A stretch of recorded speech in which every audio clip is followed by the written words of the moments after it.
प्रभु यीशु मसीह के सामर्थ्य नाम में आप सबों को जय मसीह की। अजीजों, आज के मनन का भाग हमने लिया है जो आपको मुझे मिलता है रोमियो की किताब अध्याय 12 उसकी 1 और 2 आयत। लिखा है, इसलिए हे भाइयों, मैं तुम्हें परमेश्वर की दया स्मरण दिलाकर विनती करता हूं कि अपने शरीरों को जीवित और पवित्र और परमेश्वर को भावता हुआ बलिदान करके चढ़ाओ। यही तुम्हारी आत्मिक सेवा है। और इस संसार के सदृश ना बनो, परंतु बुद्धि के नए हो जाने से तुम्हारा चाल चलन भी बदलता जाए, जिससे तुम परमेश्वर की भली भांति और सिद्ध इच्छा अनुभव से मालूम करते रहो। अजीजों, क्या आपने इस बात पर ध्यान दिया है, जिस दुनिया में आज के समय में आप और मैं जी रहे हैं, ये दुनिया बहुत तेजी से भाग रही है। बहुत अधिक व्यस्तता चारों ओर है, और इस व्यस्तता के बीच में कई बार आप और मैं भी अपने आप को बहुत अधिक व्यस्त पाते हैं। हम में से बहुत सारे लोग इस तरीके से सोचते होंगे, काश दिन में 36 घंटे होते, 48 घंटे होते एक दिन में, और मैं बहुत कुछ कर पाता। लेकिन वास्तविकता यह है कि समय इतना तेजी से निकला जाता है, चीजें इतनी तेजी से बदल रही हैं, और कहीं ना कहीं हम अपने आप को पिछड़ा हुआ और बहुत पीछे खड़ा हुआ पाते हैं।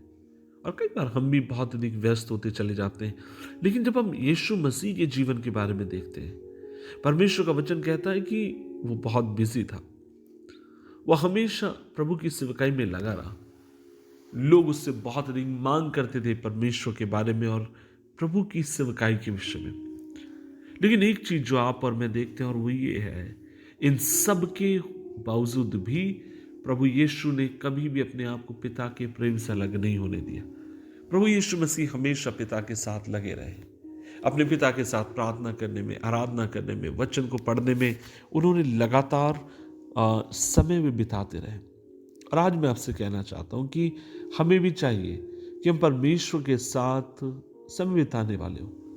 हम कहीं भी यीशु मसीह को बनावटी बातों को बोलते हुए नहीं देखते, लेकिन हम देखते हैं कि पिता के साथ उनका रिश्ता बहुत अधिक घना था।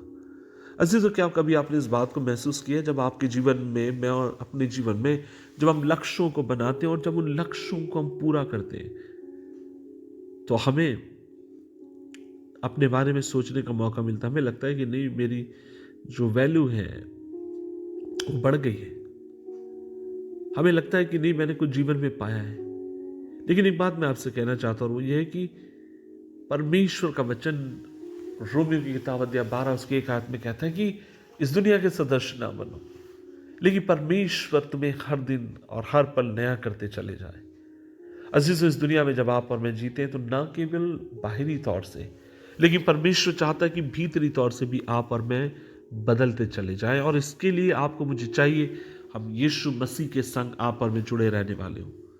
जब आप प्रभु में जुड़े रहते हैं, प्रभु में गहराई से जड़ पकड़ते हैं, तभी आप उसके सामर्थ्य को पाने पाएंगे, क्योंकि उसने आपको चुना है। और उसने इसलिए आपको चुना है ताकि आपका फोकस, आपका ध्यान मसीह की तरफ लगातार रहने वाला हो।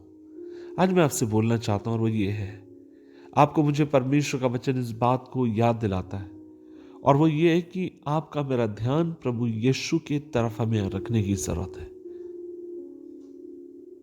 अब इन बातों के बारे में सोचें। जब इन भाग दौड़ की जिंदगी में जब आप इन कामों को करते हैं, तो वास्तव में ये बातें आपको कितनी शांति पहुंचाएंगी। नंबर 1, और वो ये है, हर दिन अपने आप को डिसिप्लिन करें ताकि प्रभु के वचन को पढ़ सके। नंबर 2, परमेश्वर की उपस्थिति से पाना सीखें, उसकी उपस्थिति को महसूस करना सीखें। आप प्रभु के साथ और अधिक समय बिताएं। जब कभी आपके मन के भीतर समय मिलता है, अपने मन में आप मेडिटेट करते रहे चीजों को लेकर। आप प्रभु के साथ समय बिताएं, उसकी उपस्थिति में समय बिताएं, और आप पाने पाएंगे कि परमेश्वर आपको धीरे धीरे धीरे धीरे परमेश्वर आपके जीवन को बदल रहा है। मेरी आज खुदा से ही प्रार्थना है कि वो आपको अनुग्रह दे। जब आप खुदा से लिपटे रहते हैं, प्रभु के निकट आते हैं, सर्वशक्तिमान परमेश्वर हमारे जीवन परिवारों को बदलने वाला हो। दुआ करें।